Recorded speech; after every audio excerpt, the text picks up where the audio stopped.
মুঈনুল আরোহা কিতাবে এসেছে খাজা গরিবে নওয়াজের বয়স যখন 89 বছর বয়স, স্বপ্নে আল্লাহর হাবিবকে দেখলেন। দেখতেছে আল্লাহর হাবিব তার চেহারা আনোয়ারটা অন্যদিকে ফিরিয়ে নিয়েছেন। খাজা গরিবে নওয়াজ স্বপ্ন ভেঙে গেল, ঘুম থেকে উঠে কান্না করতে লাগলেন। বলে আল্লাহর হাবিব আমার চেহারা আনোয়ার আমার দিক থেকে ফিরিয়ে নিয়েছে, নিশ্চয় আমার দ্বারা হয়তো কোনো ভুল বেয়াদবি হয়ে গেছে। খাজা গরিবে নওয়াজ কানতে কানতে গোটা 6 দিন কানলেন। বৃহস্পতিবার দিবাগত রাতে অজস্রবার দুরূদ শরীফ পড়ে ঘুমায় গেলেন। অপেক্ষায় আছে কি ভুল করেছে, নবীর দরবার থেকে ক্ষমা চাইবে। আল্লাহর হাবিব খাজা গরিবে নওয়াজের কান্না বিজড়িত দুরূদ শরীফ শুনে আল্লাহর হাবিব আর ক্ষান্ত থাকতে পারলেন না। আল্লাহর হাবিব জিয়ারত দিলেন। মঈনুদ্দিন, তুমি তো ইসলাম প্রচার করতে করতে করতে গোটা জীবনটা বিলিয়ে দিয়েছো, বিবাহ যে করার দরকার এটাও তুমি ভুলে গেছো। আমি চাই তোমার বংশধর পৃথিবীতে থাকুক। একটু জোরে বলতে হবে। আমরা কয়জন মানুষ আছি খাজা গরিবে নওয়াজের অনুমতি নিয়ে বিয়ে করছি? নবীজির অনুমতি নিয়ে বিয়া তো নবীর সুন্নত, কিন্তু খাজা গরিবে নওয়াজ তো আমার নবীর হুকুম নিয়ে নিকাহ করেছেন। একটু জোরে বলেন আল্লাহু আকবার। আল্লাহর হাবিবের এই হুকুম ফরমান শুনে খাজা গরিবে নওয়াজ ফজরের নামাজের পরে ওজিফা কালাম শেষ হওয়ার পরে ইশরাকের নামাজ আদায় করার পরে মনটা মলিন। খাজা গরিবে নওয়াজের স্পেশাল খাদেম হলো 2 জন। জোরে কোনা কয়জন? 2 খাদেম, ডাইন দিকে একজন, বাম দিকে একজন দাঁড়াইছে। হুজুর, দেখতেছি গত 1 সপ্তাহ ধরে আপনার মনটা বড়ই খারাপ, তাহলে হুকুম দেন আপনাকে কে কষ্ট দিয়েছে, জীবন বাজি রেখে তাহলে শেষ করে ফেলবো, তারপরে আপনাকে কে কষ্ট দিয়েছে একটু বলেন। একটু জোরে কন্যা সুবহানাল্লাহ। এটাকেই বলে খাদেম। আলহামদুলিল্লাহ আলহামদুলিল্লাহ ওয়া কাফা আসসালাতু ওয়াসসালামু আলা ইবাদিহিল্লাযীনা ইসতাফা খুসুসান আলা সাইয়্যিদিনা ওয়া হাবিবিনা ওয়া শাফিঈনা মুহাম্মাদানিল মুস্তাফা সাল্লাল্লাহু আলাইহি ওয়া আলা আলিহি ওয়া আসহাবিহি ওয়া উলি সিদকি ওয়াস সাফা আম্মা বা'দ ফাউযু বিল্লাহি মিনাশ শাইতানির রাজীম বিসমিল্লাহির রহমানির রহিম يوم ندعو كل أناس بإمامهم قال الله تعالى عز وجل إن الله وملائكته يصلون على النبي يا أيها الذين آمنوا صلوا عليه وسلموا تسليما محبة برنا اللهم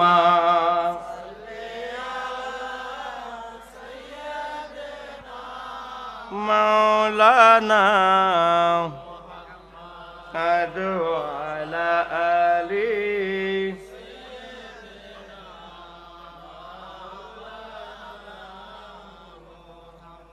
দুলদুল গোড়া কেন্দে বলে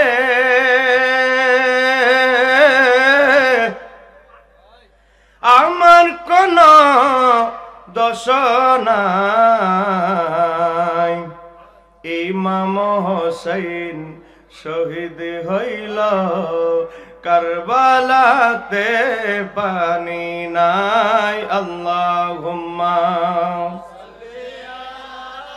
মাশাআল্লাহ, আরো জোরে হবে, পিছনে ডান দিকে মুহাম্মাদ ওয়া আলা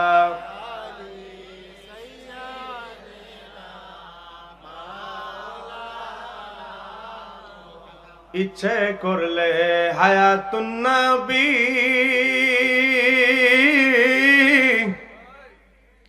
থাকতে পারতেন আরশে,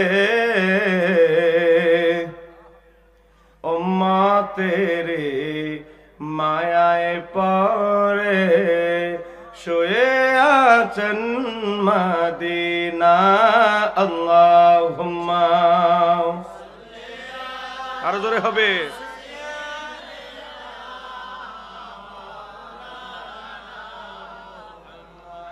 দেওয়ালা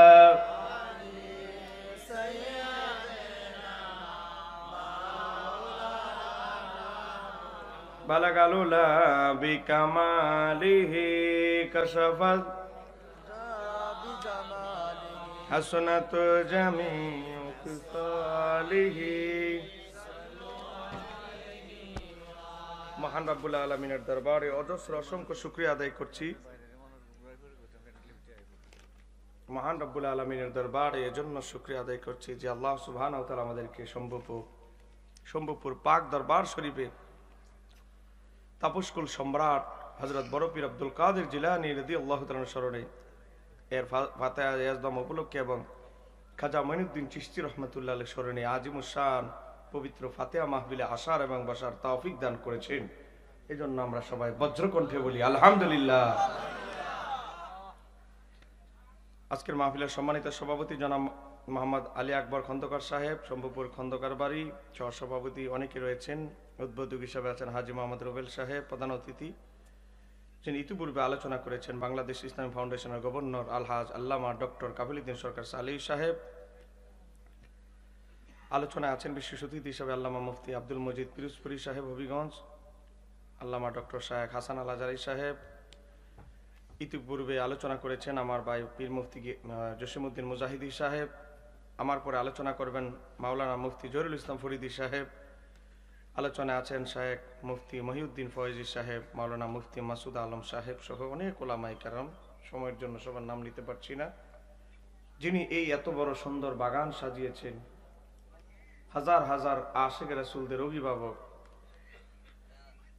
সম্ভবপুর বাগ দরবার শরীফের সাজ্জাদান হোসেন হুজুর কেবলা, পীর তরিকত রাহনুমায়ে শরীয়ত হযরত মাওলানা মুহাম্মদ খন্দকার দ্বীন ইসলাম সম্ভবপুরী পীর সাহেব কেবলা হুজুরের দোয়া নিয়ে আমি আলোচনা শুরু করছি। বাবা, এই মাহফিল গাউসু পাকের স্মরণের মাহফিল, এই মাহফিল খাজা গরিবে নওয়াজের স্মরণে মাহফিল। আজকে একটা চক্র বের হয়ে গেছে, এই চক্রের নাম হলো আহলে হাদিস। যারা বাইরে ছড়িয়ে ছিটিয়ে আছেন, একটা ঘন্টার জন্য আসেন, আপনি আধা ঘন্টা বসে চিন্তা করবেন আমি যে আলোচনাগুলো করবো আপনার প্রয়োজন আছে কিনা। যদি প্রয়োজন থাকে বসবেন, নাহলে সালাম দিয়ে চলে যাবেন, আমার কোনো আফসোস নাই। একটা প্রোগ্রাম করে আসছি, ওখানে এমন একটা গ্রামে প্রোগ্রাম, গ্রামের অধিকাংশ লোক আহলে হাদিস, ছেলে যুবক, একদম গ্রাহ করে ধরছে। আমি যখন একেবারে লবণ মরিচ লাগাই দিছে জায়গা মতো, সবগুলো ধরছে। কিছু একটু বুঝছে, তাদেরকে বলছি একটু গবেষণা করার জন্য। এদেরকে বলছি রমজানের পরে তোমার যদি দাওয়াত দাও, তোমরা 20-50টা ছেলে একসাথে হও, আমি পার্সোনাল তোমাদেরকে বুঝাবো। আমার উদ্দেশ্য হচ্ছে আমি ইমাম আবু হানিফার উত্তরসূরি। আমি নাম বেচছে ইমাম আবু হানিফার খাইলে হবে? আমরা গাউসু পাকের উত্তরসূরি, খাজা গরিবে নওয়াজের উত্তরসূরি। খাজা গরিবে নওয়াজ গোটা জীবনটা তামা করে ফেলেছে ইসলামের জন্য, সঠিক মতাদর্শ সুফিজম প্রচার করার জন্য। এই কথা বলেন ঠিক কিনা? মঈনুল আরোহা কিতাবে এসেছে খাজা গরিবে নওয়াজের বয়স যখন 89 বছর বয়স। কত বয়স? 89 বছর বয়স। ইন্তেকালের আগের বছর স্বপ্নে আল্লাহর হাবিবকে দেখলেন। দেখতেছে আল্লাহর হাবিব তার চেহারা আনোয়ারটা অন্যদিকে ফিরিয়ে নিয়েছেন। খাজা গরিবে নওয়াজ স্বপ্ন ভেঙে গেল, ঘুম থেকে উঠে কান্না করতে লাগলেন। বলে আল্লাহর হাবিব আমার চেহারা আনোয়ার আমার দিক থেকে ফিরিয়ে নিয়েছে, নিশ্চয় আমার দ্বারা হয়তো কোনো ভুল বেয়াদবি হয়ে গেছে। খাজা গরিবে নওয়াজ কানতে কানতে গোটা 6 দিন কানলেন। বৃহস্পতিবার দিবাগত রাতে অজস্রবার দুরূদ শরীফ পড়ে ঘুমায় গেলেন। অপেক্ষায় আছে কি ভুল করেছে, নবীর দরবার থেকে ক্ষমা চাইবে। আল্লাহর হাবিব খাজা গরিবে নওয়াজের কান্না বিজড়িত দুরূদ শরীফ শুনে আল্লাহর হাবিব আর ক্ষান্ত থাকতে পারলেন না। আল্লাহর হাবিব জিয়ারত দিলেন। মঈনুদ্দিন, তুমি তো ইসলাম প্রচার করতে করতে করতে গোটা জীবনটা বিলিয়ে দিয়েছো, বিবাহ যে করার দরকার এটাও তুমি ভুলে গেছো। আমি চাই তোমার বংশধর পৃথিবীতে থাকুক। একটু জোরে বলতে হবে। আমরা কয়জন মানুষ আছি খাজা গরিবে নওয়াজের অনুমতি নিয়ে বিয়ে করছি? নবীজির অনুমতি নিয়ে বিয়া তো নবীর সুন্নত, কিন্তু খাজা গরিবে নওয়াজ তো আমার নবীর হুকুম নিয়ে নিকাহ করেছেন। একটু জোরে বলেন আল্লাহু আকবার। আল্লাহর হাবিবের এই হুকুম ফরমান শুনে খাজা গরিবে নওয়াজ ফজরের নামাজের পরে, ওজিফা কালাম শেষ হওয়ার পরে, ইশরাকের নামাজ আদায় করার পরে মনটা মলিন। খাজা গরিবে নওয়াজের স্পেশাল খাদেম হলো 2 জন। জোরে কোনা কয়জন? 2 খাদেম, ডাইন দিকে একজন, বাম দিকে একজন দাঁড়াইছে। হুজুর, দেখতেছি গত 1 সপ্তাহ ধরে আপনার মনটা বড়ই খারাপ, খালি হুকুম দেন আপনাকে কে কষ্ট দিয়েছে, জীবন বাজি রেখে তারা শেষ করে ফেলবো, তারপরে আপনাকে কে কষ্ট দিয়েছে একটু বলেন। একটু জোরে কন্যা সুবহানাল্লাহ। এটাকেই বলে খাদেম। নিজেরে বাঁচাইয়া ফির মরুক, আগে নিজে বাঁচি বাপের নাম। কথা কন্যা কেন? ও বাবা, পৃথিবীতে যত তরিকতের ইমাম আছে, তাদের যত শিষ্য মুরিদান আছে, তারা সবার আগে একজনে 16 বছরে জাগাইতে পারে নাই, 2 বছরে অনেক মুরিদ আদব দেখায় 2 বছরে 16 বছরের অর্জন করে ফেলেছে। এই কথা বলেন ঠিক কিনা? এজন্য হৃদয়ে সাচ্চা প্রেম দিয়ে হৃদয় জয় করতে হবে পীরের। খাজা গরিবে নওয়াজ বলতেছে, ও আমার মুরিদরা, ও আমার 2 খাদেম, তোমরা আমার সুখে দুঃখে সব সময় আমার পাশে থেকেছো, তোমাদের কাছে গোপন করে তো লাভ হবে না। গত রাতে আল্লাহর হাবিব আমাকে হুকুম দিয়েছে আমি যেন নিকাহ শরীফ করি। জোরে কোন সুবহানাল্লাহ। নিকাহ শরীফ করি না তো ভালো কথা, আপনি মন খারাপ কে? কয় বেটা এই বয়সে বিয়ের কথা কইলে মানুষ এখন কি করবে? চতুর্দিকে বিদুর্মী। খাজা গরিব মানুষদের খালি মাঠে আইয়া ইসলাম কবুল করে প্রকাশ করে নাই, চতুর্দিকে মুশরিক বিদুর্মী। এখন বিদুর্মীরা কি করবে? বলে ঠিক আছে, আপনি এটা নিয়ে টেনশন করিয়েন না। 2 খাদেমে সুন্দর করে বুস্টুস দিয়া বাগিয়া গেছে গান। 2 খাদেমে গিয়া 2 জনেরই মেয়ে আছে উপযুক্ত, বউরে বুঝাইতেছে তোমার মেয়েকে বুঝাও, রেডি করাও, দুপুর বেলা বিবাহ হবে। এই সুযোগ আওলাদে রাসূল খাজা গরিবে নওয়াজের সাথে একটা আত্মীয়তার সুযোগ পাচ্ছি। খাজা গরিবে নওয়াজের সাথে যদি আত্মীয়তা করতে পারি, হাসরের ময়দানে খাজা গরিবে নওয়াজের সুপারিশ আমাদের জন্য ইজি হয়ে যাবে। একটু জোরে করেন আল্লাহু আকবার। 2 খাদেমে 2 মেয়ে রাজি করাই লইছে। জোহরের নামাজের পরে কয়, হুজুর আপনি রেডি থাকেন, আপনার এখন নিকাহ শরীফ হবে, আকদ হবে। খাজা গরিবে নওয়াজ কয়, কার সাথে আমার আকদ হবে? কথা নাই বার্তা নাই। খাজা গরিবে নওয়াজের প্রধান খাদেম বলে, আমার মেয়ের সাথে বিবাহ হবে, সবকিছু ঠিকঠাক, কোনো চিন্তা করবেন না। দ্বিতীয় খাদেম কয়, এই বেটা আমি বহুত কষ্ট করে আমার মেয়েরে আর আমার বউরে রাজি করাইছি, আর তুমি এখন কও তোমার মেয়ে বিবাহ করবে? লাগছে গুতাগুতি। খাজা গরিবে নওয়াজ কয়, মুসিবতে বললাম, এক হইলো বিয়ের একটা টেনশনে আছে, আবার হইলো 2 খাদেম লাগছে গুতাগুতি। খাজা গরিবে নওয়াজ বলে, যিনি আমাকে বিবাহ এরকম দিছে, তোমাদের 2 জন থেকে কার মেয়েকে বিবাহ করা উচিত এটা আল্লাহর হাবিব আমাকে হুকুম না দেওয়ার আগ পর্যন্ত আমি সিদ্ধান্ত নিব না। একটু জোরে বলতে হবে সুবহানাল্লাহ। এমনি এমনি খাজা গরিবে নওয়াজ ইসলাম প্রচার করেছে। জটিল সূক্ষ্ম যত বিষয় আছে আমার নবীর দরবার থেকে হুকুম না নিয়ে তারা কখন কিছু করে নাই। একটু জোরে বলতে হবে আল্লাহু আকবার। এই হলো খাজা গরিবে নওয়াজ। বাবারা গভীর মনোযোগ। হযরত খাজা গরিবে নওয়াজ ঘুমিয়ে রইলেন, অপেক্ষায় আছে আমার নবী যে হুকুম দিবেন, আমার নবীর হুকুম অনুসারে কাজ করবেন। খাজা গরিবে নওয়াজের 2 খাদেম ইশারের নামাজের পরে দুরূদ শরীফ পড়া শুরু করলো আর কাঁদতে লাগলো। 1 নাম্বার খাদেমে কয়, ইয়া রাসূলুল্লাহ, ওগো নবী দুরূদ পড়তেছে আর কাঁদতেছে, ওগো নবী ইয়া রাসূলুল্লাহ আপনি আমার মেয়ের কথা কইয়েন। দ্বিতীয় খাদেমে এই দোয়াই করতেছে। এখন নবী কারে খুশি করবে? কারণ আমার নবী হচ্ছে বিল মুমিনিনা রাউফুর রহিম, মুমিনদের জন্য অতিশয় দয়ালু। ও বাবা, আমার নবীর চাইতে দয়ালু কেউ আছে না। ও বাবা গভীর মনোযোগ। আল্লাহর হাবিবকে খাজা গরিবে নওয়াজ স্বপ্নে দেখলেন। খাজা গরিবে নওয়াজকে আল্লাহর হাবিব বললেন, ও মঈনুদ্দিন, আমি হুকুম দিচ্ছি, তোমার 2 খাদেমই মন থেকে তোমাকে গ্রহণ করেছে, তুমি 2 খাদেমের মেয়েকে তুমি বিবাহ করো। জোরে কন্যা ও বাবা। খাজা গরিবে নওয়াজের ওফাতের সময় 2 জন স্ত্রী গর্ভবতী হলেন। খাজা গরিবে নওয়াজ এই যুগের ডাক্তাররা আলট্রাসোনোগ্রাফি করে বলে ছেলে হবে না মেয়ে হবে, তাও আবার অকাট্য নয়। অনেক সময় আলট্রাসোনোগ্রাফি করে ছেলে হয়ে যায় মেয়ে। কথা না কেন, বহু এমন নজির আছে। অকাট্য নয়, এটা আলট্রাসোনোগ্রাফি। খাজা গরিবে নওয়াজ বলে দিলেন, ও আমার স্ত্রীরা শোনো, তোমার গর্ভেও একজন ছেলে আছে, তোমার গর্ভে একজন ছেলে আছে, 2 জনের গর্ভে ছেলে আছে। আমি মঈনুদ্দিন তাদেরকে দেখার হয়তো সুযোগ হবে না। দেখো আমি খিলাফত নামা দিয়ে যাচ্ছি, আমার 2 পুত্রের অমুকের নামে তোমার গর্ভের সন্তানের নাম হবে অমুক, তোমার গর্ভের সন্তানের নাম অমুক। তোমাদের 2 জনকে 2 জনের সন্তানকে আমি খিলাফত দিয়ে গেলাম। যাই হোক, যে কথা বলতেছিলাম, আমার আলোচ্য বিষয় যেটা ছিল, খাজা গরিবে নওয়াজ এমন একজন ব্যক্তি গোটা ইসলাম প্রচার করতে গিয়ে ও বাবা বিবাহ করতে হবে, সংসার ধর্মে যাইতে হবে, এটাও ভুলে গেছেন। তারা এমন ভাবে ইসলামের জন্য জীবন কুরবান করেছেন। শাহজালাল ইয়ামানি গোটা জীবনটাই কুরবান করে ফেলেছেন, বিবাহ করার সুযোগও তার হয় নাই। ইসলাম প্রচার করতে করতে করতে বিবাহ ছাড়াই উনি মারা গিয়েছিলেন। জোরে কোন না সুবহানাল্লাহ, জোরে বলেন না সুবহানাল্লাহ। এজন্য নামের শেষে বলা হয় মুজাররাদি। এ বাবা, আবার কিছু মোল্লা আবার না বুঝা আধা মোল্লা পড়ছে, বিয়া তো ফরজ, এটা কি কাম করলো? এইটাই বুঝে না, বিবাহ ফরজ, সব ক্ষেত্রে ফরজ না, এটা বুঝতে হবে। এবার আসেন গভীর মনোযোগ। ও বাবা, এই খাজা গরিবে নওয়াজের স্মরণের মাহফিল, ও বাবা এটা গাউসু পাকের স্মরণের মাহফিল। একটু গভীর ভাবে লক্ষ্য করেন, আমি বেশি সময় নিব না, 1 ঘন্টা চেয়েছি আপনাদের কাছে। ও বাবা, গাউসু পাক যার একটা উপাধি হলো গাউসু সাকালাইন, জিন এবং মানব দুই জাতির জন্য যিনি গাউস। ও বাবা, গাউসু পাকের একজন মুরিদ, তার মেয়ে ছিল অনেক সুন্দরী। জোরে বলেন, মেয়েটা বড় কি? আপনারা কি রাগ করছেন আমার উপরে?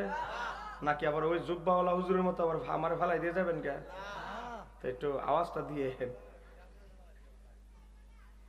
আসেন বাজান, হ্যাঁ বাজান না, আমার পক্ষ দিয়ে চা দিও। গভীর মনোযোগ। হযরতে গাউসু পাকের একজন মুরিদ, তার মেয়ে হলো অনেক সুন্দরী। জিন একটা ফিসে লেগে রয়েছে ইডারে ভাগ্য লইয়া যাওয়ার জন্য। হুট করে এক উড়াল দিয়ে নিয়ে গেছে। কোথায় যে গেছে খবর নাই। এই বেচারা মোটামুটি কবিরাজ টবিরাজ যা আছে সব বাজ্যা লাগছে। 6 দিন পরে আইছে গাউসু পাকের দরবারে, আমার মেয়েকে এক বদ জিনি নিয়ে গেছে, আপনি আমার মেয়েকে বাঁচা। গাউসু পাক কয়, তোর ফিসা দে ফিরান দরকার, তুই 6 দিন পরে আইছো আমার কাছে? কবিরাজ টবিরাজ বাজ্যা নিজের ফির বুইলা গেছস কবিরাজের ফিসে, হুজুর মাফ করে দেন আমাকে। গাউসু পাক একটা কাগজ নিলেন, জোরে বলেন না কি নিলেন? কাগজ নিলেন। গাউসু পাক একটা কাগজ নিয়ে চিঠি লিখলেন। চিঠি লিখার পরে আংটির সিল মোহর মেরে চিঠির মধ্যে মোহর অঙ্কন করে দিলেন। মোহর অঙ্কিত চিঠি তার হাতে দিলেন। সে বেচারা মনে মনে ভাবে, আমি আইছি মেয়ে বাঁচানোর জন্য, গাউসু পাক আমার চিঠি দিতেছে, কার কাছে চিঠি লয়ে যাইতাম? ও বাবা, হুজুর গাউসু পাক বললেন, আমি তোকে যা বলি মনোযোগ দিয়ে শোন।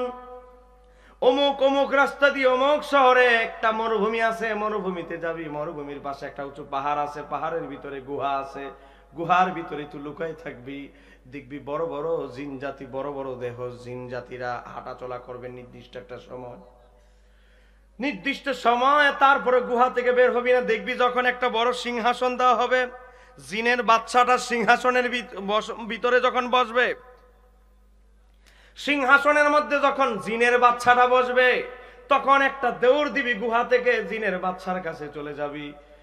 এই বেচারা গাউসু পাকের কথা শুনে কাঁপতেছে, দেখতেছে বড় বড় জিন, জিনের বিকট আকৃতি। হ্যাঁ কয়, কই আইলাম রে বাবা, মেয়ে বাঁচাইতে গিয়া নিজের জীবনটাও যাবে। কিন্তু পীরের প্রতি তাদের বিশ্বাস আস্থা ছিল অগাধ। কথা কেন কেন ঠিক কিনা? ও বাবা, দেউর একটা দিল। জিনেরা বলে, হ্যাঁ বনি আদম, আরে মানুষ এলো করতে কেন? বনি আদম আসলো কিভাবে এখানে?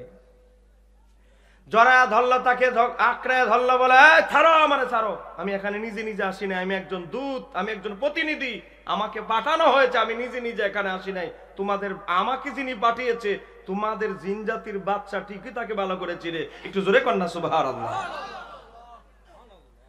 ও বাবা, জিনেরা তাকে তাদের বাচ্চার কাছে নিয়ে আসলো, চিঠি দিল, ভাই মানব তুমি এখানে কেন আসছো? আমি এখানে নিজে নিজে আসি নাই, কেন আমাদেরকে মধু আছে এন আসবো কিতাম, বিপদে ফিরে আইছি আর আমারে পাঠানো হয়েছে। চিঠি দিল। চিঠির পরে চিঠি পড়া শুরু করে নাই, পড়ার আগে দেখে নিচে গাউসু পাকের সিলমোহর। সিলমোহর দেখতে দেরি থর থর থর থর করে কাঁপতে কাঁপতে জিনের বাচ্চা কেঁপে উঠলো, সিংহাসন থেকে দাঁড়ায় গেল। চিৎকার দিয়ে বলতে হবে আল্লাহু আকবার।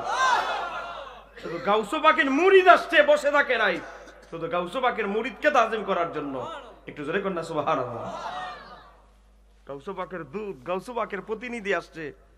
ও বাবা, গাউসু পাকের পক্ষ থেকে প্রতিনিধি আসছে। গাউসু পাকের মেহমানের দাম আছে না নাই? ও আমার শম্ভুপুরের আশিকের রাসূল ভাইয়েরা, গভীর ভাবে লক্ষ্য করেন। থরথর করে কাঁপতে লাগলো, বলতে লাগলো, গাউসু পাক তোমাকে কেন পাঠিয়েছে? তিনি যদি আমাকে একটু হুকুম দিত, তোমার কত কষ্ট করে আসা লাগতো না। কাঁদতে লাগলো।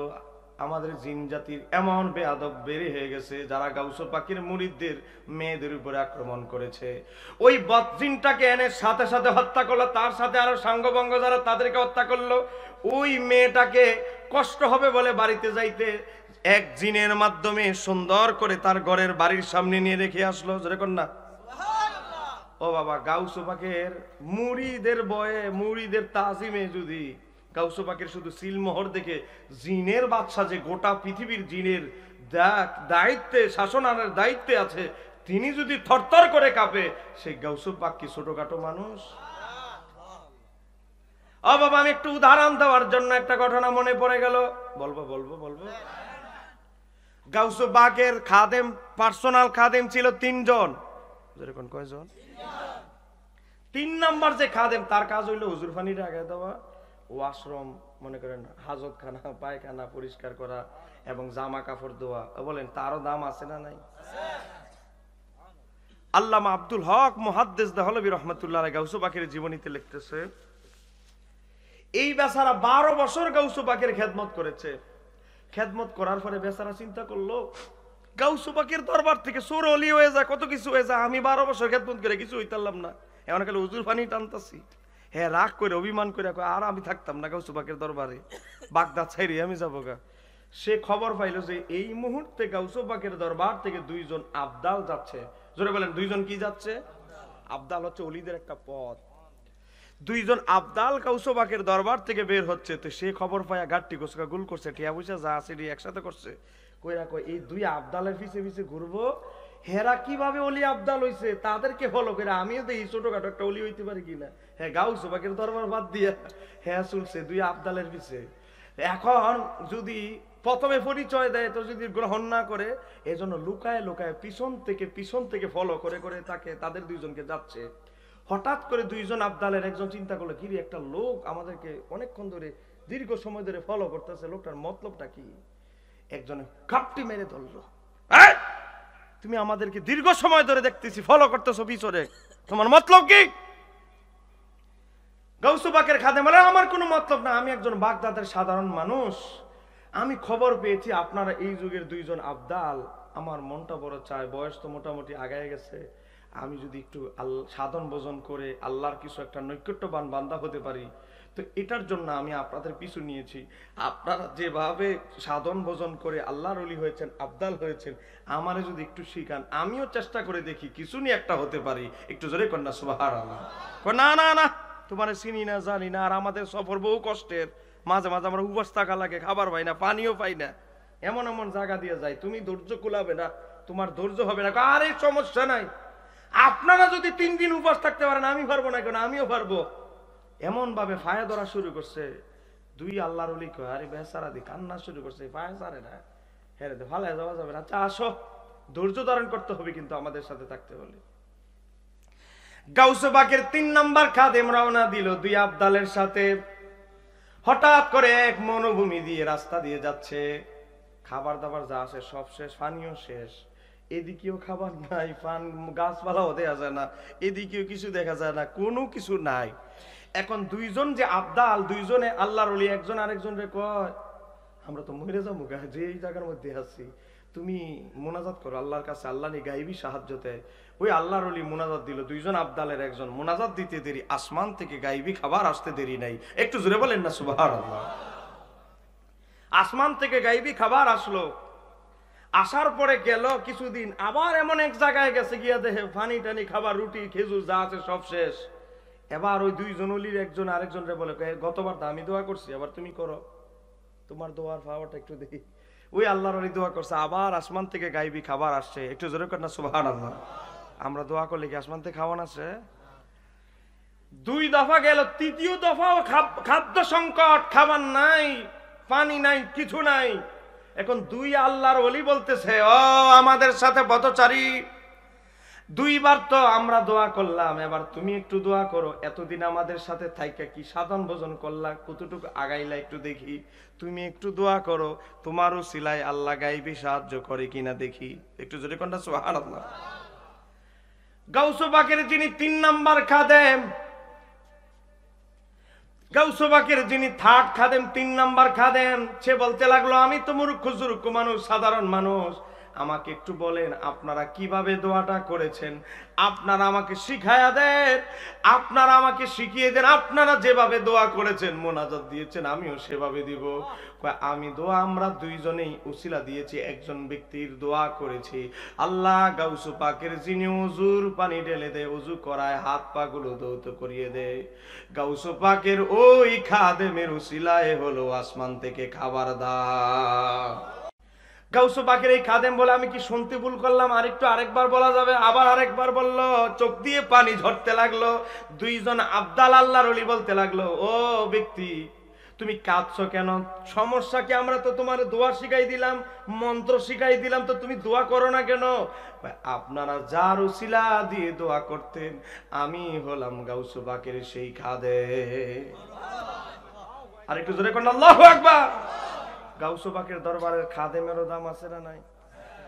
গাউসু পাকের খাদেমের উসিলা দিলে আসমান থেকে খাবার আসে, তাহলে গাউসু পাকের উসিলার দাম আছে না নাই? আর একটু জোরে বলেন। আপনাকে রাগ করতেছেন নাকি? আমি কি আর 40-50 মিনিট যাবো সামনে? হ্যাঁ, একটু জোরে বলেন আল্লাহুম্মা সাল্লি। রংসা পংসা আসেনি জানি। এই রংসা, এই এদিকে আয় তুমি। দেওয়ালা আলে চিনি সারা কিনে দিবেন, চিনি সারা কিনে।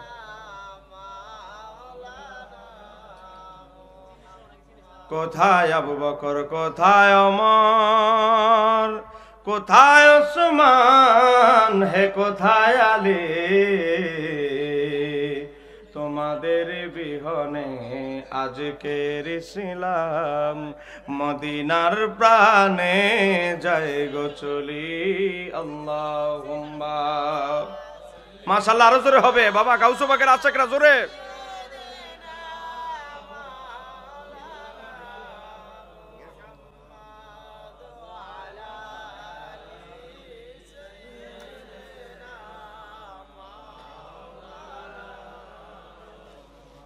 আমার বাবারা ভাইরা গভীর মনোযোগ। গত মাস গেল মেরাজের মাস, এই মাস আরো দামি। এই মাস হচ্ছে শবে বরাতের মাস। এই কথা কন। আগামী 25 তারিখ আসতেছে শবে বরাত, যেটাকে আরবিতে বলা হয় লাইলাতুল বারাত। হাদিসের ভাষায় এসেছে লাইলাতুন নিসফু মিন শাবান, ফার্সি ভাষায় এসেছে শবে বরাত। ও বাবা, শবে বরাত নিয়ে অ্যালার্জি খাই জানি, নবীর মেরাজ গেল, মেরাজ নিয়েও অ্যালার্জি খাই জানি। এই কথা কোনা কেন? ঠিক কি রে? আমি অবাক হলাম, রাস্তায় আসতে এক বক্তার ওয়াজ শুনে আসছি। ব্রাহ্মণবাড়িয়া শহরে ওয়াজ চলতেছে, শহরে, একদম শহরে। আলী হাসান ওসামা আর আরিফ বিন হাবিব ওয়াজ করতেছে। এই বেচারা ওয়াজ করতেছে কি, 27 রজব নবীর মেরাজ হয়েছে, এটা বিশুদ্ধভাবে প্রমাণিত নয়। একটু জোরে কর না। অবাক লাগে। আমি একজন কওমিকে বলবো, যদি মায়ের দুধ পান করে থাকো, নিজেকে যদি হালাল দাদা বলো, নিজেকে হালাল দাদা বলতে চাও, যে আমি হালাল দাদা, আমার বাবার বৈধ সন্তান, তাহলে তাদেরকে বলবো আশরাফ আলী তানভী সাহেবের বেহেশতি যাওয়ারটা নিয়ে আসো। 5ম খণ্ড তোমাদের শামসুল হক ফরিদপুরি অনুবাদ করেছে, সেখানের মধ্যে মাওলানা আশরাফ আলী থানভী লিখেছে, মশহুর প্রসিদ্ধ মত হচ্ছে আমার নবীজির মেরাজ হয়েছে 27 রজব। একটু জোরে কর না সুবহানাল্লাহ। মশহুর শব্দটা যদি না থাকে, নিজের জিহ্বা নিজে কেটে ফেলবো। আগে নিয়ে আসো কিতাব, যদি দেখাইতে না পারি এই ভৈরবের গুলচত্বর আমি জিহ্বাটা কেটে ফেলবো। নিজেদের হুজুরদের কিতাবগুলো আগে ভরো। এদের আরেকজন হুজুর নাম হলো আবুল হাসান নদভী।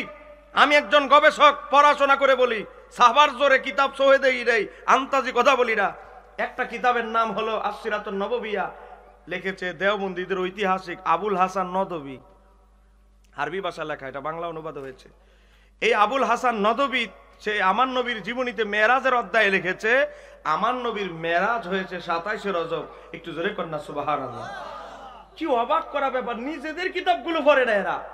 তাদের বড় হুজুররা সবাই আমার নবীকে লিখেছে নূর। একটু জোরে কর না সুবহানাল্লাহ।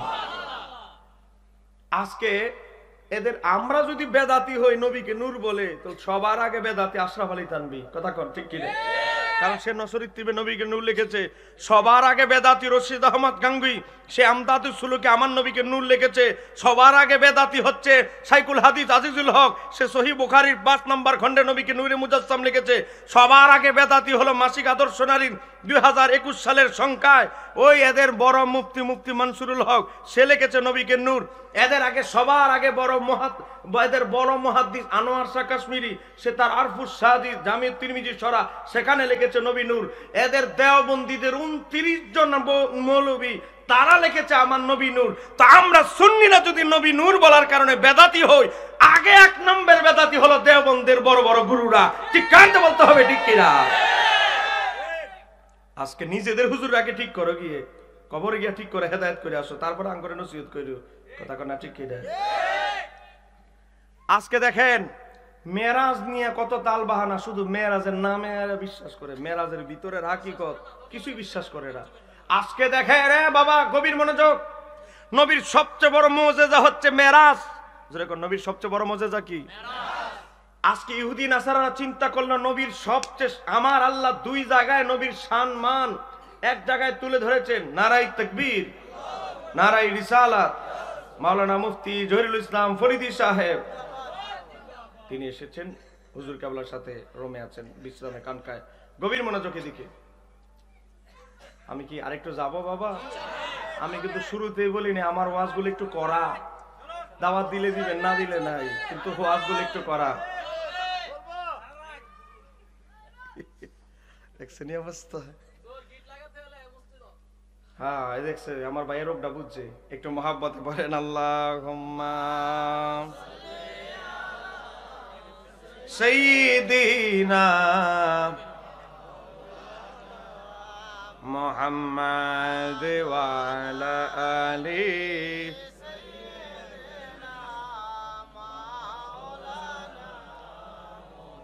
চিন্তা করে দেখো রে মন, রাত্রি গভীর নিশীতে মরণ কালে বান্ধব নাই রে, কে যাবে তোর সঙ্গেতে। আল্লাহুম্মা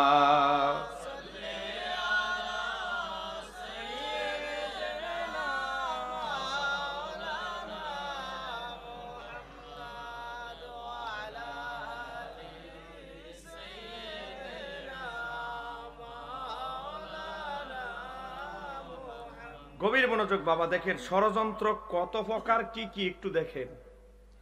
মেরাজ নিয়ে ওয়াহাবিদের ষড়যন্ত্র, ওয়াহাবি আহলে হাদিসদের ষড়যন্ত্র হচ্ছে টোটাল 9টা। যেরকম কয়টা? 1 নম্বর গন্ডগোল লাগায় তারিখের গন্ডগোলটা কেন লাগায় জানেন?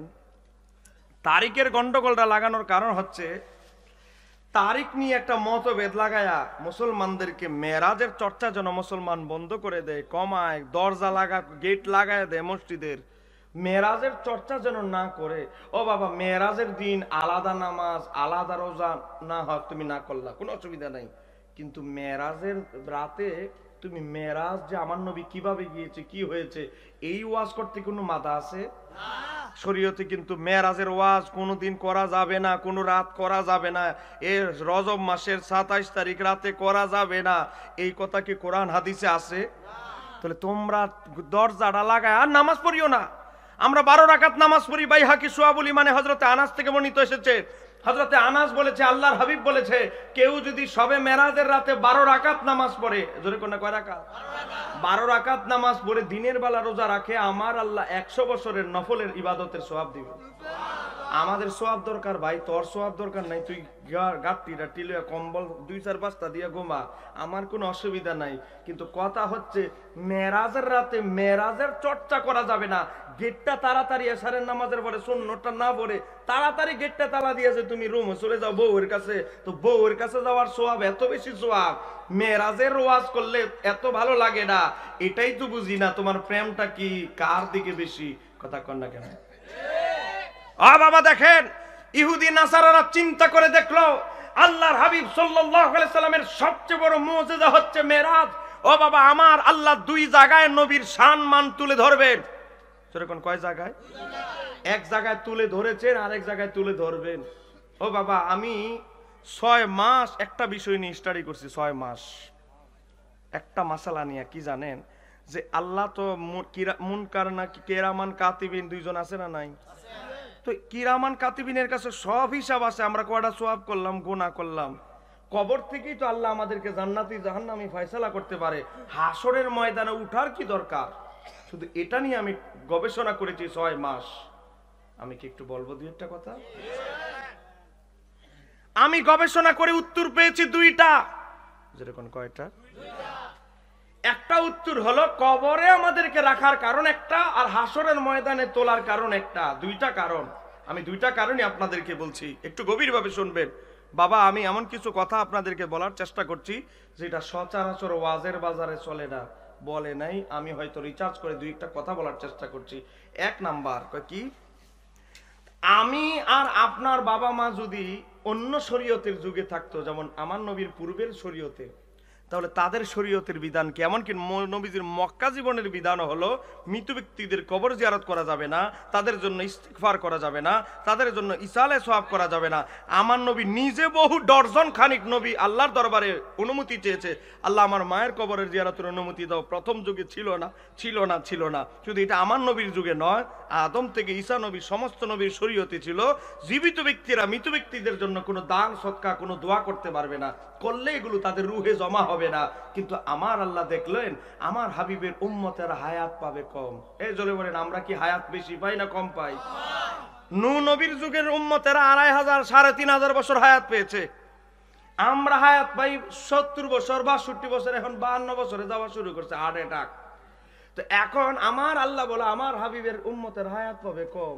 তো এরা যদি এত অল্প হায়াতে আবার 12 বছর শিশুকাল মাইনাস এত অল্প সময়ের আমল নিয়ে হাসরের ময়দানে দাঁড়ায়, তাহলে আমার হাবিবের উম্মতেরা অন্যান্য নবীর উম্মতের চাইতে পিছিয়ে পড়ে যাবে। এজন্য আমার আল্লাহ 2টা ব্যবস্থা করে দিলেন। একটা ব্যবস্থা হলো ইসালে সওয়াবের ব্যবস্থা, একটু জোরে কর না। 2 নাম্বার ব্যবস্থা হলো নফল কিছু ইবাদত, নফল কিছু রাতের মাধ্যমে আমাদেরকে বুনাজের ব্যবস্থা করেছে। একটু জোরে কর আল্লাহু আকবার। যেমন লাইলাতুল কদর, যেমন শবে বরাত, যেমন মেরাজের রাত, যেমন মিলাদুন নবীর রাত, আরাফার রাত, জুমার রাত, কিছু স্পেশাল রাত আমাদেরকে বুনাজ হিসাবে দিয়েছে। কিছু স্পেশাল নফল নামাজ, আওয়াবিন নামাজ, ইশরাকের নামাজ, কিছু নফল ইবাদত আমাদেরকে স্পেশাল হিসাবে দিয়ে আমার আল্লাহ এটাই বুঝাইলেন, আমার আল্লাহ এই স্পেশাল ইবাদতগুলো, এই যে মৃত ব্যক্তিদের জন্য যে আমরা দান সদকা করার পদ্ধতি দিল, এই পদ্ধতি দ্বারা আমার আল্লাহ বুঝাই দিল, ও আমার হাবিবের উম্মতেরা, আমি তোমাদেরকে 2 দিক থেকে লাভবান করে দিলাম। একদিক দিয়ে জীবিত অবস্থায় যদি তোমরা স্পেশাল কিছু রাতকে ব্যবহার করতে পারো, স্পেশাল কিছু নফল ইবাদত ব্যবহার করতে পারো, তাহলে তোমাদেরকে আমি বিশাল বড় সওয়াব দান করব। একটু জোরে কন্যা সুবহানাল্লাহ।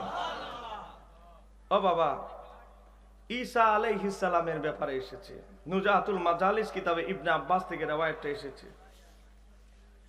আমি আধা ঘন্টা কষ্ট দিচ্ছি আপনাদেরকে, আধা ঘন্টা আছেন তো ইনশাআল্লাহ? ঈসা আলাইহিস সালাম সমুদ্রের পার দিয়ে হাঁটতেছে একটা লাঠির সাথে, দেখতেছে একটা পাথর মণিমুক্তা যেভাবে চকচক করে একটা পাথর চকচক করতেছে। তো ঈসা আলাইহিস সালাম বলে, বাবা রে পাথর, এমন পাথর তো জীবনে দেখি নাই, হীরা মণিমুক্তা না, চকচক করে, পাথরও চকচক করে। ঈসা আলাইহিস সালাম সুবহানাল্লাহ বলতেছে, খালি আশ্চর্য হইতেছে। আল্লাহ কয়, ও আমার নবী ঈসা, তুমি এতটুকু দেখে সুবহানাল্লাহ পড়া শুরু করছো? পাথরের ভিতরে কি আছে এটা যদি জানতা, কয়েক ডজন না কয়েকশো বার সুবহানাল্লাহ মুহূর্তের মধ্যে পড়তা। একটু জোরে কর না সুবহানাল্লাহ। ঈসা আলাইহিস সালামকে আল্লাহ আগে না জানতাম, এটাই ভালো আছিল, এখন তুমি কইয়া তো আমার ইন্টারেস্ট আরো বাড়াই দিছো, পাথরের ভিতরে কি আছে এটা আমার জানতেই হবে। আমার আল্লাহ বলে, হে আমার নবী ঈসা, তুমি তোমার হাতে যে একটা লাঠি আছে বাড়ি দাও। বাড়ি দিছে, পাথর গেছে ফাইটটা। ও বাবা, আমাদের বাড়িতে পাথর ফাটবো? হ্যাঁ, লাড়ি দিয়ে, তা আবার লাড়ি দিয়ে বাড়ি দিলে পাথর ফাটে, জীবনে শুনছে? কিন্তু নবুয়তি হাতের মর্যাদাই আলাদা, কথা কোনা কেন? পাথরটা 2 ভাগ হয়ে গেল, দেখে পাথরের ভিতরে একজন বৃদ্ধ মানুষ, ধবধবে দাড়িগুলো সাদা, সুন্দর চেহারার অধিকারী একজন ব্যক্তি পাথরের ভিতরে তাসবিহ জপতেছে। একটু জোরে কর। আমার আল্লাহ চাইলে পাথরের ভিতরে রিজিক দিতে পারে কি পারে না? জোরে বলেন, পারে কি না? ও বাবা, গভীর ভাবে লক্ষ্য করেন, পাথরের ভিতরে তাসবিহ জপতেছে। হযরত ঈসা আলাইহিস সালাম অবাক হয়ে গেলেন, আল্লাহ তুমি পাথরের ভিতরেও চাইলে তুমি রিজিক দিতে পারো। ওই ব্যক্তিকে জিজ্ঞেস করলেন, হয় অমুক, আপনার নাম কি? বলে অমুক। আপনি কত বছর ধরে পাথরের ভিতরে আছেন? বলে 400 বছর। কয়শো বছর? আমার আল্লাহ চাইলে পাথরের ভিতরেও শত শত বছর রিজিক দিতে পারেন কি পারেন না? কিন্তু আমরা পাগল হয়ে যাই, হালাল হারাম বুঝি না, মনে করি যা পাই তা কান ইনকাম করতে পারলেই হলো। ও বাবা, আপনি মনে রাখবেন, হালাল ভাবে চেষ্টা করেন, রিজিকের বরাদ্দ দেওয়ার মালিককে। একটু বেশি তাড়াহুড়া করে ফেলি। ও বাবা, হযরত ঈসা আলাইহিস সালাম আল্লাহর দরবারে বলেন, আল্লাহ এই ব্যক্তি মনে হয় কোন নবী। আল্লাহ বলেন না, এই ব্যক্তি মনে হয় যেই নবীর উম্মত সেই নবীর সর্বশ্রেষ্ঠ উম্মত। তাও না, সর্বশ্রেষ্ঠ উম্মত হবে শুধু একমাত্র আমার বন্ধুর উম্মতেরা। ও বাবা, আল্লাহ সুবহানাহু তাআলার দরবারে যখন এই কথা বললেন, হযরতে ঈসা আলাইহিস সালামের প্রতি প্রত্যাদেশ দিলেন, ও আমার নবী ঈসা শোনো, এই ব্যক্তি 400 বছর রিয়াজত সাধনা করে ইবাদত করে পাথরের ভিতরে যেই সওয়াব অর্জন করেছে, আমার হাবিবের উম্মতেরা লাইলাতুন নিসফু মিন শাবান, তাদেরকে আমি একটা রাত দিব বোনাস হিসাবে। রাতটা হলো শবে বরাত। এই শবে বরাতের রাতে, এক রাতে যদি একটু সময়, গুরুত্বপূর্ণ একটু সময়, এক মুহূর্ত যদি তারা ইবাদতে কাটায়, এই ব্যক্তি 400 বছর রিয়াজত সাধনা করে যেই সওয়াব অর্জন করেছে, আমি আমার হাবিবের উম্মতকে সেই পরিমাণ সওয়াব দান করব। আর একটু জোরে বলেন না সুবহানাল্লাহ। তাহলে আমরা কি শবে বরাত পালন করব না ছাড়বো? কিছু বলবেন? যেমনি দাঁড়াইছেন আমি মনে করছি ঘোষণা দিবেন কিছু একটা। আসতেছে নাকি? গভীরভাবে লক্ষ্য করেন। ও বাবা, তো আমি যেই কথা মেসেজ দিচ্ছি আপনাদেরকে, দুইটা মেসেজ যে বলেছি, কেন হাসরের ময়দানে আমরা উঠতে হবে, কবরে থাকতে হচ্ছে কেন? ও বাবা, আমার আল্লাহ আমাদেরকে উম্মতে মুহাম্মাদীকে নেয়ামত স্বরূপ দুইটা জিনিস দিলেন। একটা জিনিস দুনিয়ার মধ্যে যে জিনিসগুলো দিলেন, একটা হলো বোনাস, কিছু রাত, বোনাস কিছু ইবাদত দিলেন। নাম্বার 2, আমাদের আত্মীয় স্বজন যখন যারা মারা যায়, আমরা তাদের জন্য ইসালে সওয়াব করি। করি কি করি না? ইসালে সওয়াব করি, ফাতিহা দেই, বিভিন্ন দান সদকা করি। এই দান সদকাগুলো তাদের রুহে জমা হয় কি হয় না? জোরে বলেন, হয় কি হয় না? ও বাবা, আপনি যদি চিন্তা করেন যে হাসরের ময়দানে আমার কেন উঠতে হবে, কবরে যেই দিন মারা গেলাম এই দিনই তো ক্যালকুলেটরে বাড়ি দিয়ে আমার এই হিসাবটা করে ফেলতে পারে। ও বাবা, করলে তো তুমি নিজেই মুসিবতে পারবা, তোমার বাবা আগে পড়বে। তোমার বাবার তো গুনাহও আছে, নেকও আছে, হিসাব করে দেখলে তো তোমার বাবা পড়বে মুসিবতে। তো আমার আল্লাহ তার হাবিবের উম্মতের জন্য একটা বোনাস সিস্টেম করেছে। কই কি জানেন? আমরা জীবিত যারা আছি তারা যদি মৃত ব্যক্তিদের জন্য ওমরা করি, নফল কুরবানি দেই, দান সদকা করি, এগুলো হুবহু তাদের আমলের খাতায় যোগ হতে থাকবে। এখন হিসাবের খাতাটা যদি যেই দিন দাফন হয় সেই দিনই বন্ধ হয়ে যেত, তাহলে এই বোনাসগুলো কি যোগ হইতো? তাহলে আমাদের বাবা মারা আমল থেকে আর অনেক কিছু থেকে, বোনাস থেকে বঞ্চিত হতো। এই কারণে আল্লাহ আমাদেরকে কবরে আমলের খাতাটা খোলা রেখেছেন। নারায়ে তাকবীর, নারায়ে রিসালাত। সুরের রাজা যেখানে বসা, সেখানে সাধারণ সৈন্যের কোনো বাত আছে? যদি দুইজনের দরবার থেকে যদি ফয়েজ কিছু পাই, তাহলে মনে হয় চলবে। জোরে কর না মারহাবা। না, আমি আলোচনা শেষ করে দিচ্ছি, যেহেতু ফরিদি ভাই চলে এসেছে। এই মুহূর্তে ফরিদি ভাইয়ের দরকার, আমাদের দরকার হইলো রাইতের 10টা 9টা, গরম টাইম, আমাদের টাইম চলে গেছে। আমাদের তো দলিল ছাড়া মুখে দিয়ে কিছু আসে না। দলিলের টাইম হলো 10টা 9টা। আমি হুজুর কেবলাকে বলবো, হাদিয়ার জন্য তো আমি দরবারে আসি নাই, আগামী বছর একটা গরম টাইমে ইনশাআল্লাহ, ব্যাপকভাবে গরম টাইমে ইনশাআল্লাহ সময় নিয়ে আসবো। সবাই বলেন মারহাবা। গভীর মনোযোগ। কিতাবের নাম আল মাওয়াহিবুল্লাহ দুনিয়া, খণ্ড নম্বর 3, পৃষ্ঠা নম্বর 338।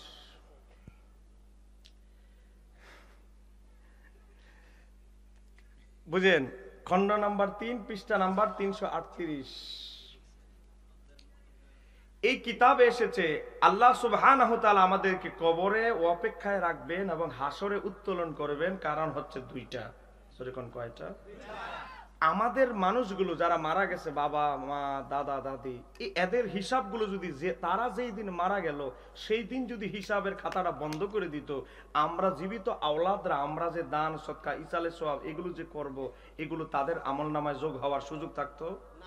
জোরে বলেন, সুযোগ থাকতো? আমার আল্লাহ কি করেন জানেন? তার হাবিবের উম্মতদেরকে মরে যাওয়ার পরেও তাদের আমলের দরজা, তাদের রুহানি পজিশন আমার আল্লাহ আরো বাড়াইতে থাকে। একটু জোরে কন্যা সুবহানাল্লাহ। দেখেন, ইমাম বুখারী কিতাবের নাম আল আদাবুল মুফরাদ, ও বাবা, কেমন বুখারী? যেই বুখারী আল্লাহর হাবিবের রওজা মোবারকের চক্ষু বন্ধ করলে আল্লাহর হাবিব থেকে অনুমতি নিয়ে তিনি হাদিস লিখতেন, তিনি হচ্ছেন ইমাম বুখারী। আরেকটু জোরে বলেন। সেই ইমাম বুখারী আল আদাবুল মুফরাদাতের একেবারে শুরুতে 13 পৃষ্ঠায় হাদিস নাম্বার 36, হাদিসটা এখানে মাওকুফ এসেছে, ইবনে মাজার 3660 এর মারফু এসেছে। ইবনে মাজার রওয়ায়াতে মারফু নবীর বাণী, এখানে মাওকুফ। দেখেন আল্লাহর হাবিব বলতেছে তুরফাউল মাইয়িতি বাদা মাউতিহি দারাজাতুহু, আমার উম্মত মরলেই ঠকে গেছে, মরলেই মুসিবতে পড়ে গেছে এমন নয়, আমার উম্মত ইন্তেকালের পরেও তাদের মাকাম দারাজাত আমি আল্লাহ তাদেরকে আরো বাড়াইয়া দিই। ও বাবা, আমার নবী বলতেছে আমার আল্লাহ আমার উম্মত মরে যাওয়ার পরেও, আমার নবী বলতেছে তুরফাউল মাইয়িতি বাদা মাউতিহি দারাজাতুহু, আমার আল্লাহ আমার উম্মতের মাকাম বাড়ায় দেয়, উচ্চতর করে দেয়। একটু জোরে কর না সুবহানাল্লাহ। প্রশ্ন করতে পারেন মরে যাওয়ার পরে তো আমলের দরজা বন্ধ, কেমনে আবার বাড়ে? ও বাবা, আমার নবী বলতেছে এই প্রশ্নটা আমরা নবীর সাহাবীরা যেভাবে নবীকে করতেছে, আমার নবী বলতেছে ও আমার সাহাবীরা, কোটি কোটি বান্দা হাসরের ময়দানে মিজানের পাল্লায় গিয়ে বলবে আয় রব্বি আইয়ু শাইইন হাযিহি, ও আল্লাহ আমি ছিলাম গরিব মানুষ, আমার আমল নামায় উমরা হজের সওয়াব আইলো কেমনে? ও আল্লাহ আমি ছিলাম গরিব, আমার আমল নামায় নফল কুরবানির সওয়াব কেমনে আসলো? কোটি কোটি টাকা দানের সদকা কিভাবে আসলো? তখন আমার আল্লাহ কোটি কোটি বান্দাকে উত্তর দিবে, ও বান্দা তুমি যে নেককার সন্তান রেখে এসেছো, তোমাকে স্মরণ করে তোমার গুনাহগুলোকে কমানোর জন্য, তোমার ইস্তিগফারের উদ্দেশ্যে, তোমার ইসালে সওয়াবের উদ্দেশ্যে, ওয়ালাদুক আস্তাগফিরা লাকা, তোমার সন্তান প্রতিনিয়ত দান সদকা করতেই থাকতো। একটু জোরে কর না সুবহানাল্লাহ। তাহলে আমাদের কবরে থাকা আমাদের বাপ দাদারা লাভ না লস? লাভ, কারণ আমাদের ইসালে সওয়াব হাদিয়াগুলো তাদের আমলনামায় জমা হচ্ছে। তো এবার হাসরে উঠার কারণ কি?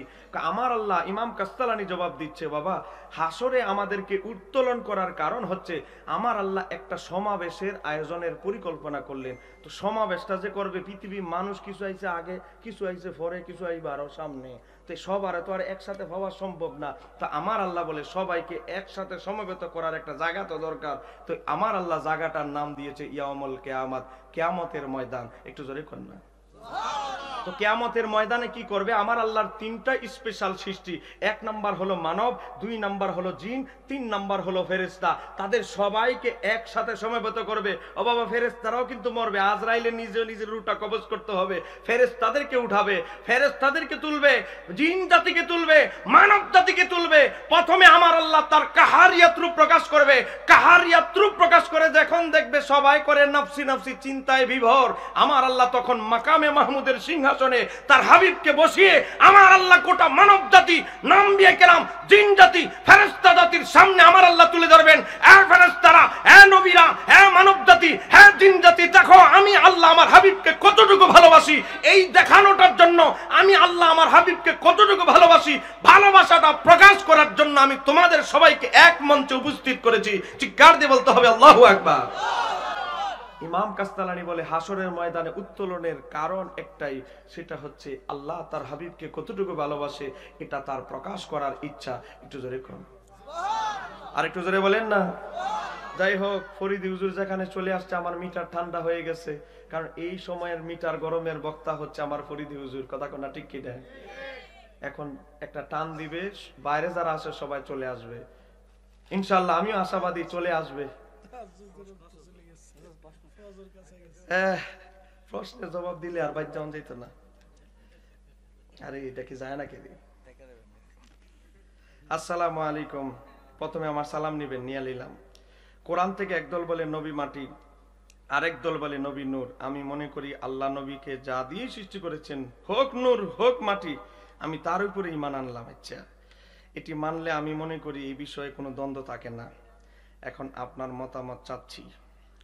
প্রশ্ন, আচ্ছা 2 নম্বর প্রশ্ন, আমরা জানি আল্লাহ নবীকে যা গায়েবের খবর জানান তাই তিনি বলতেন। প্রশ্ন হচ্ছে, কোরআনে বলা আছে আল্লাহ ছাড়া কেউ গায়েব জানে না, কিন্তু অনেকে বলে নবী সরাসরি গায়েব জানে, এই বিষয়ে সঠিক কোনটি? আজানের আগে সালাতু সালাম দেওয়া শরীয়তের বিধানে কতটুকু যৌক্তিক? প্রশ্ন হলো তিনটাই, তিনটা উত্তর দিলে আমার আধা ঘন্টা নিম্নে সময় দিতে হবে। ফরিদি হুজুরের তো আমি উত্তর দিলে ফরিদি হুজুরের ওয়াজ আর চলবে না, কারণ সময় ফরিদি হুজুর থেকে মাইনাস হয়ে যাবে অনেকটা সময়। দেখেন বাবা,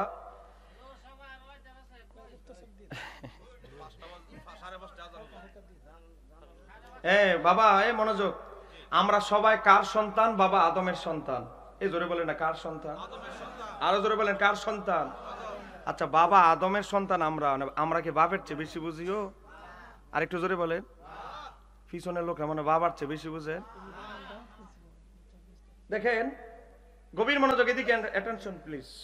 আমার হাতে একটা কিতাব আছে, কিতাবটার নাম হচ্ছে আল খাসায়েসুল কুবরা, লিখেছেন নবম শতাব্দীর মুজাদ্দিদ ইমাম জালালউদ্দিন সুয়ুতী।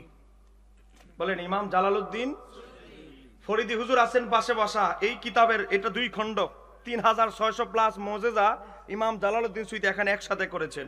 কিতাবটা লিখতে 2 খণ্ড সময় লাগছে 20 বছর। একটু জোরে কর না সুবহানাল্লাহ। কি মনে করেন 20 বছর কি ছোটখাটো ব্যাপার নাকি?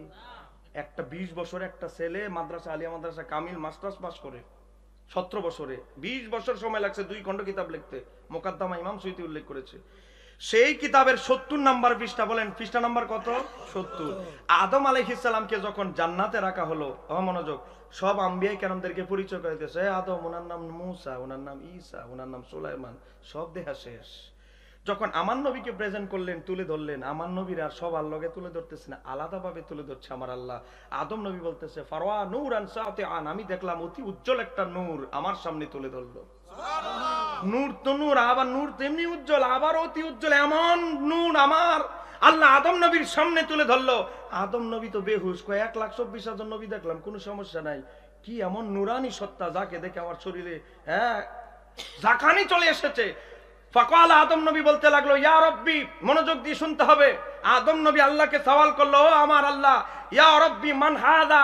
হাদা শব্দটা আসমাউল ইশারা, কাফিয়া, শরহে জামি, মামাদিউল আরাবিয়া থেকে শুরু করে নাহু শাস্ত্রের 29টা কিতাব এসেছে। হাজা, এই আসমাউল ইশারা শব্দটি যখন কোনো ব্যক্তি বস্তুর ক্ষেত্রে ব্যবহার হয়, এটা করিব নিকটের অর্থে ব্যবহার হয়। বুঝা গেল আমার নবী তখন নূরে মুজাসসাম আকৃতিতে আদম নবীর সামনে উপস্থিত ছিলেন। একটু জোরে বলতে হবে আল্লাহু আকবার। না হলে হাজা শব্দ আদম নবী ব্যবহার করতো না। হাজা দিয়ে বুঝাচ্ছে, আদম নবী বুঝাচ্ছে আমার সামনেই তিনি আছে। তো বলতেছি ইয়া রব্বি মান হাদা, ও আমার আল্লাহ, এই নূরানি সত্তা কে, আমি তার পরিচয় জানতে চাই। কলা, বলেন আমার আল্লাহ কি মাঝে মাঝে মিথ্যা কথা কয়? এবার আমার আল্লাহ উত্তর দিতেছে, ওই যে আকীদা, আল্লাহ চাইলে মিথ্যা কথা বলতে পারে কিন্তু বলে না, ওয়াদা খেলাপ করতে পারে কিন্তু করে না।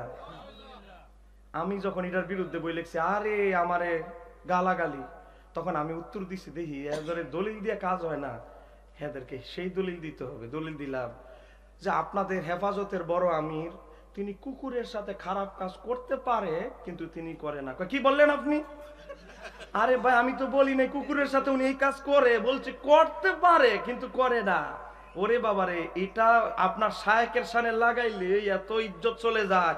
যেই পরকমশালী আমার আল্লাহর সানে মিথ্যার ইলজাম লাগাচ্ছেন, তাহলে এটা আল্লাহর সানে বেয়াদবি না, আপনার পীর সাহেবের বড় হুজুরের সানে, হাটহাজারীর হুজুরের সানে বেয়াদবি। দেখেন চিন্তা ভাবনা, হুজুরের চেয়ে আল্লাহর চেয়ে হুজুরের দাম হয়ে গেছে তাদের কাছে বেশি। আল্লাহ তাদেরকে হেদায়েত দান করুক, জোরে কর। আমার আল্লাহ বলতেছে, কলা, আমার আল্লাহ বলতেছে হাদা ইবনুকা আহমদ, ও আদম তোমার সামনে যিনি আছে, 3টা শব্দ, প্রত্যেকটা শব্দ ভারী। বলতেছে হাজা, তোমার নিকটে, আমার আল্লাহ হাজা শব্দ ব্যবহার করছে। হাদা ইবনুকা আহমদ, ও আদম তোমার সামনে তুমি যাকে নুরানি সত্তা দেখতে পাচ্ছ, হাদা ইবনুকা আহমদ, সে তোমার সন্তান হিসেবে আবির্ভাব হবে, তার নাম হলো আহমদ। বুঝতে হবে এখানে কিন্তু আহমদ বলেছে, আহমদের রূহ বলে নাই। আহমদ একটা সত্তা, এটা রূহকে আহমদ বলা হয় না। ভাই, আমার রূহকে শহীদুল্লাহ বাহাদুর বলা হবে না, বলা হবে শহীদুল্লাহ বাহাদুরের রূহ। শহীদুল্লাহ বাহাদুর কাকে বলা হবে? আমার রূহ আর দেহ যখন আমার দেহের ভিতরে ফিটিং থাকবে, তখন আমি সত্তা হিসেবে পরিচিত হব। আমার দেহ লাশটা যদি এখানে রাখা হয় কবিনের কাপড়ে পরে খাটিয়ার উপরে, সবাই বলবে শহীদুল্লাহ বাহাদুরের লাশ রাখা হয়েছে, শহীদুল্লাহ বাহাদুরকে রাখা হয়েছে বলবে না, কারণ প্রাণ পাখি আলাদা, দেহ আলাদা। তো আমার আল্লাহ বলতেছে হাদা ইবনুকা আহমদ, ও আদম তুমি যারা দেখছো নুরানি সত্তা, তিনার নাম হচ্ছে আহমদ। জোরে কন্যা। আদম নবী এখন টেনশনে পড়ে গেছে, আল্লাহ আমি এখনো বিয়ে করলাম না, ইবনুকা আহমদ, আমার আবার ছেলে এলে কই থেকে? বলেন বাবা আগে না সন্তান আগে? নাকি আপনাদের সম্ভবপুর সন্তান দুনিয়া তাকায় পরে বাবার পরে আইয়ে? বাবা আগে না ছেলে আগে? বাবা আগে, বাবা মা আগে আসছে, বিবাহ করছে, তার মাধ্যমে আমরা আসছি। তো আদম নবীকে এখন আমি বিয়েই করলাম না, আল্লাহ আমার আবার সন্তান আসলো কই থেকে? আমার আল্লাহ আবার খোলাসা করে দিচ্ছে, বলতেছে হে আদম বুঝে নাও আমার বন্ধুর ব্যাপারে, ওয়া হুয়া আউয়ালু, আমার বন্ধু হচ্ছে গোটা কুল মাখলুকাতের মধ্যে সৃষ্টি জগতের প্রথম। চিৎকার দিয়ে বলেন আল্লাহু আকবার।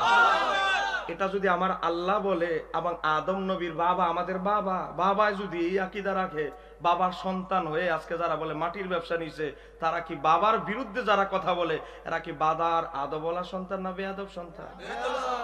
এটাই বুঝবেন। এবার আসেন, আপনারা বলেন আরেকটা দলিল দিচ্ছি, যেহেতু আমি আগে বলছি এই প্রশ্নগুলো জটিল বড়, এই দলিল দিতে গেলে সময় হবে না, ফরিদ সাহেবের সময় মাইনাস হয়ে যাবে। এবার দেখেন আরেকটা দলিল দিচ্ছি মেরাজ শরীফ থেকে, ইমাম জালালউদ্দিন সুয়ুতীর আল খাসায়েসুল কুবরা থেকে একটা দলিল দিচ্ছি।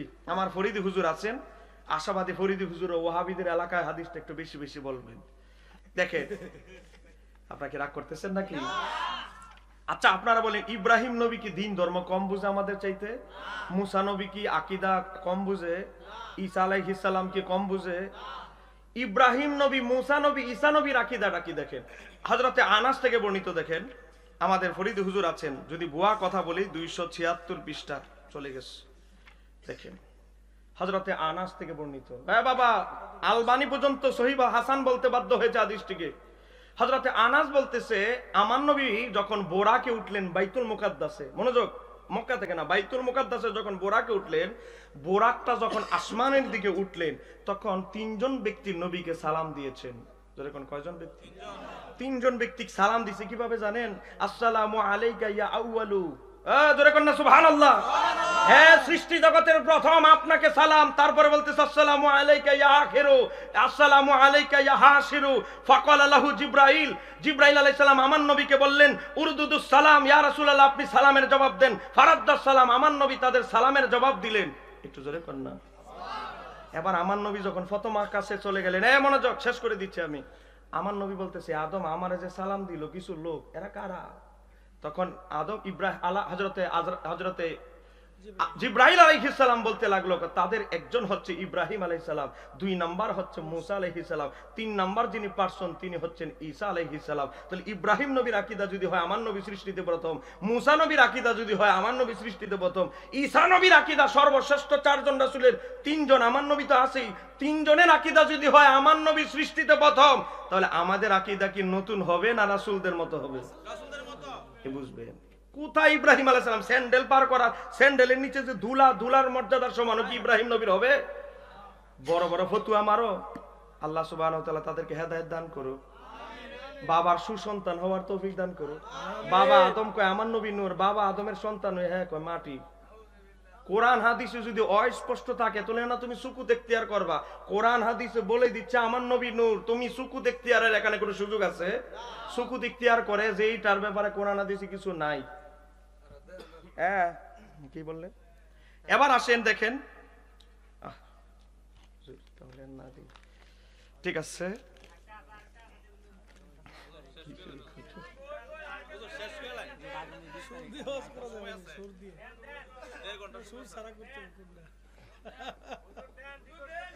না ঠিক আছে, আমাদের ফরিদি হুজুর আসছে। বাইরে যারা আছেন আমার বন্ধুবর মাওলানা মুফতি জহুরুল ইসলাম ফরিদি সাহেব সুললিত কণ্ঠে আলোচনা করবেন, কোরআন তেলাওয়াত করে দিয়ে শুরু করবেন, একটু কোরআন তেলাওয়াত দিয়েন।